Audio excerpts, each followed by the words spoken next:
ஒரு பெரும் பாலைவனத்தில் ஒரு ஒட்டகம் தனது பயணத்தை தொடங்கியது. அதன் முன் விரிந்திருந்தது பெரிய மணல் வண்டி, உயரமுள்ள ஒரு மணல் மேடு. அதில் ஏறி ஒட்டகம் முதலில் முயன்றது. ஆனால் அதன் கால்கள் வலிக்கின. மணல் சரிந்து ஒட்டகம் கீழே விழுந்தது. தன்னைத்தானே தூக்கி மறுபடியும் முயற்சி செய்தது.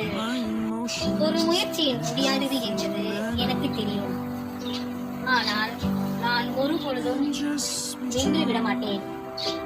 ஒவ்வொரு தடமும் என்னை இன்னொரு படி உயர்த்திக் கொண்டே செல்கின்றது. மணல் வழுக்கினாலும் அதனது மனம் வழுக்கவில்லை. சில மணி நேரம் போராட்டத்திற்கு பிறகு ஒட்டகம் அந்த உயரமான மணல் வண்டியில் உச்சியை அடைந்தது. வீழ்வது சாதாரணம், எழுவதுதான் வெற்றி.